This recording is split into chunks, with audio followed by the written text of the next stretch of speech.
కాకినాడ నగరంలో 16వ డివిజన్లో Kakinada municipal commissioner NVV Satyanarayana పర్యటించి స్థానిక ప్రజలు నాయకులతో మమేకమై సమస్యలను అడిగి తెలుసుకున్నారు. ఈ సందర్భంగా తాగునీటి లీకేజీని వెంటనే మరమ్మతు చేయాలని, అవసరమైన ప్రాంతాల్లో వీధి దీపాలు ఏర్పాటు చేయాలని అధికారులను ఆదేశించారు. డ్రైనేజ్ సమస్యల పరిశీలన కమిషనర్ ప్రధాన డ్రైన్లను శుభ్రం చేయాలని సూచించారు. డ్రైన్లపై ఆక్రమణలు చేయడం వల్ల పారిశుద్ధ్య పనులకు ఇబ్బందులు ఎదురవుతున్నాయని ప్రజలు సహకరించాలని కోరారు. తాగునీటిని ఎప్పటికప్పుడు పరీక్షించి సురక్షిత నీటిని అందిస్తున్నామన్నారు. అదేవిధంగా ప్రాంతంలో అధికంగా ఉన్న వీధి కుక్కలను పట్టుకుని స్టెరిలైజేషన్ చేసి తిరిగి వదిలే చర్యలు చేపడతామన్నారు. నగరంలో మిగిలి ఉన్న స్వాతంత్ర దినోత్సవ ఫ్లెక్సీలను తొలగించాలని టౌన్ ప్లానింగ్ వార్డు సచివాలయ సిబ్బందిని ఆదేశించారు. చిన్నారుల భద్రత దృష్ట్యా అవసరమైన చోట స్పీడ్ బ్రేకర్ ఏర్పాటు చేయాలని అధికారులకు సూచించారు. ప్రజలు తమ సమస్యలను అధికారుల దృష్టికి తీసుకొస్తే పరిష్కారానికి చర్యలు తీసుకుంటామని, ప్రభుత్వం ప్రజల సహకారంతోనే నగరాభివృద్ధి సాధ్యమని కమిషనర్ పేర్కొన్నారు. ఈ కార్యక్రమంలో ఎంహెచ్ఓ పృథ్వీచరణ్, ఏఈలు అర్జున్, ఆదినారాయణ, ఎస్ఎస్ రాంబాబు తదితరులు పాల్గొన్నారు. వీళ్ళందరికీ రిక్వెస్ట్ చేసేది ఏంటంటే, ఈ డాగ్స్ కూడా మధ్యాహ్నం వరకు ఇక్కడే ఉంటుంది, అప్ టు 12 వరకు.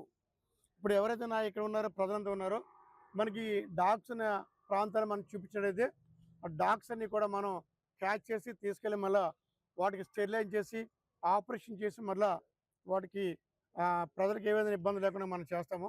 ఈ అవకాశాన్ని మరి అందరూ కూడా సద్వినియోగం చేసి మాకు సహకరించవలసిందిగా మీ అందరూ రిక్వెస్ట్ చేస్తాను. డాగ్స్ బెడద లేకుండా చూడటానికి నేను ప్రయత్నం చేస్తున్నాము. మీ అంత సహకారం కూడా మాకు అందించి ఈ డాగ్స్ నిర్మూలనలో మీ సహకారం అందించాల్సిందిగా మిమ్మల్ని రిక్వెస్ట్ చేస్తున్నాను.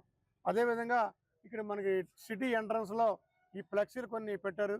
స్వాతంత్ర దినోత్సవ శుభాకాంక్షలు చెప్పారు. స్వాతంత్ర దినోత్సవం వెళ్ళిపోయేప్పుడే సుమారు 10 రోజులు అయిపోయింది.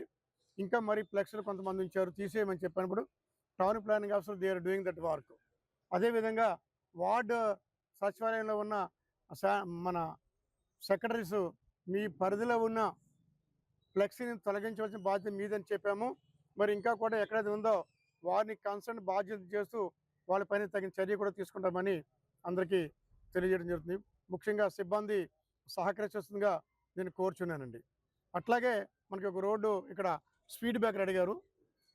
పీపుల్లో ఎక్కువగా చిన్నపిల్లలు ఉన్నారు కాబట్టి లాస్ట్ టైం ఒక యాక్సిడెంట్ అయింది, చిన్నపిల్లలు ఉన్నారు, స్పీడ్కి వెళ్ళిపోతున్నారని చెప్పారు.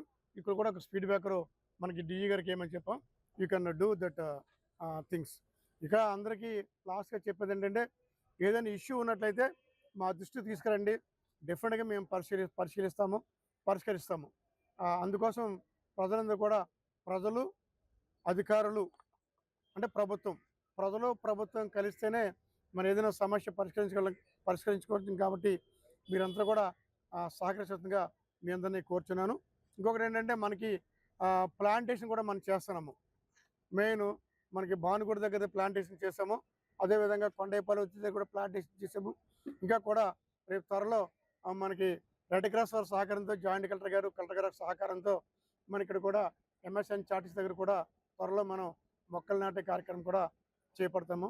ప్రజలందరూ పాతిన మొక్కను కూడా ఎవరో కూడా రక్షించవలసిన బాధ్యత మనందరిపైన ఉంది. కాబట్టి మీరందరూ కూడా చెరువు చేయగలుగుదాం, చెరువు మొక్కను నాటుదాం అన్న సంకల్పంతో మీరందరూ కూడా ముందుకెళ్లాల్సిందిగా మీ అందరినీ రిక్వెస్ట్ చేస్తున్నాను.